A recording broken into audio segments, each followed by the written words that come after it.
तारिणी, आता काय तू वचन देणार आहे केदारला वटपौर्णिमेनिमित्त?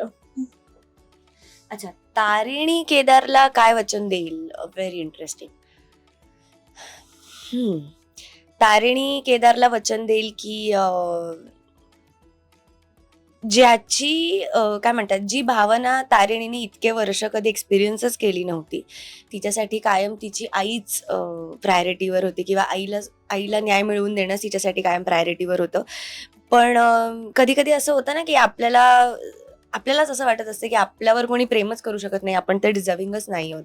सो तसं कुठेतरी तारिणीचं झालं होतं, आणि केदार तिच्या आयुष्यात आल्यामुळे किंवा केदारच्या प्रेमामुळे तिला ती जाणीव झाली की तिच्यावर पण कोणीतरी प्रेम करू शकतं.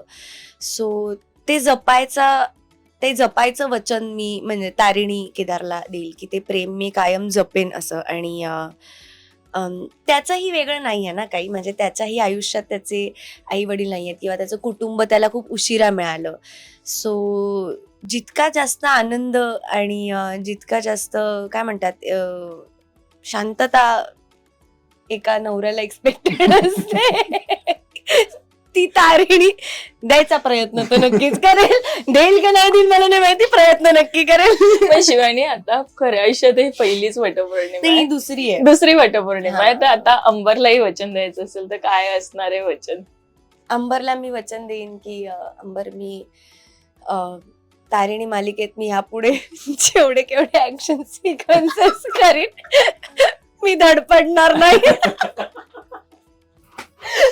मी प्रयत्न करीन की मी धडपडणार नाही. तो वैतागतो तो त्या दिवशी लिटरली ज्यावेळेस ते प्रपोजलचा चंक आम्ही नाईट शिफ्टला शूट करत होतो, मी त्याच्याशी फोनवर बोलत होते, तर तो मला म्हटलं जर आज धडपडली आणि धडपडून घरी आलीस तर याद राख म्हणून. तर तो वैतागतो, कारण मी त्याचंच डोकं खाते घरी जाऊन की मला हे झालं, मला हे लागलं, मला असं झालं, मला तसं झालं. तर त्याचं असं असतं की जर आता हा आपल्या कामाचा भाग आहे आणि आपल्याला हे करावंच लागणार आहे, तर जे काही करशील ते जरा काळजीने कर, असं त्याचं असतं. सो मी प्रयत्न करेन. पण इतके नटल्यावर तुला केदारकडनं काही कॉम्प्लिमेंट येतात? नाही, आम्ही दोघं एकमेकांना कधीच कॉम्प्लिमेंट करत नाही. आम्ही असं की हा कलर का दिलाय, आत्ताच आम्ही बोललो मला म्हणलं असं हे आमचं होत असतं.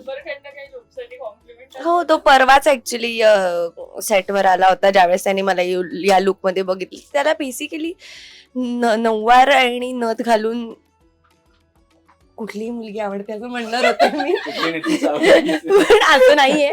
मी आवडते त्याला की हो, त्याला ते एक महाराष्ट्रीयन ट्रेडिशनल गोष्टी त्याला आवडतात. सो पण तारिणी मालिका ही घराघरात पोचलेली मालिका आणि प्रेक्षकांना फार आवडते, TRP मध्ये देखील अव्वल आहे. प्रेक्षकांना काय सांगायला आवडतं तुम्हाला? आता बोलू दे, एवढी मोठी रिस्पॉन्सिबिलिटी नको. हे बोल ना यार, दोघंही बोल. हा ठीक आहे, सुरुवात कर. तुम्ही खूप कमी वेळात तारिणी मालिकेला खूप भरभरून प्रेम दिलंय, खूप चांगला प्रतिसाद दिलाय, आणि याचं श्रेय जास्त करून आमचे जे डिरेक्टर आहेत, लेखक आहेत, पूर्ण प्रोडक्शन हाऊस जे आहे, मेकर्स जे आहेत त्यांना जातं. आम्ही फक्त त्यांच्या थ्रू आमचे क्रिएटिव्ह आहेत सुदीप सर म्हणून त्यांचे. सो त्यांना खूप श्रेय जातं या सगळ्या गोष्टींचं. आणि ऍक्च्युली खूप कमी वेळात खूप काय म्हणतात, प्रेक्षकांना मालिका आवडतीये, आणि सगळ्यांनाच म्हणजे पूर्ण टीमला सगळ्या माध्यमातून लोक आमच्यापर्यंत हे पोहोचवण्याचा प्रयत्न करतात की छान चालू आहे, हे आवडतंय, ते आवडतंय. युवराजचं सुद्धा कॅरेक्टर आवडतं, म्हणजे विलन सुद्धा आवडतायत, इतकं ते आहे. So thank you so much. आमच्यावर असंच प्रेम करत राहा आणि तुमच्या अपेक्षांवर उतरायचे प्रयत्न आम्ही कायम करत राहू. थँक्यू. पण शिवानी आणि स्वराज मधला हा बॉन्ड असाच आहे, असंच म्हणजे असंच मस्तीखोर खेळ असं म्हणतो ना आपण, की एक खूप शांत, एक खूप बडबडे, अशाच टाईपचा हा बॉन्ड आहे तुमचा? म्हणजे शांत मी आहे आणि फार बडबड नाही करते, म्हणजे ऍक्च्युली आम्ही फार असं बोलतच नाही.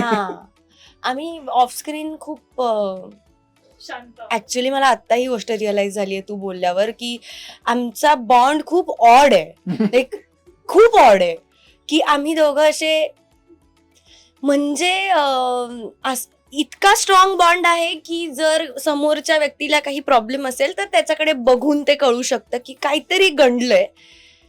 पण आम्ही तितकी स्पेसही देतो एकमेकांना की सांगावं वाटलं तर सांग, नाही वाटलं तर नको सांगूस.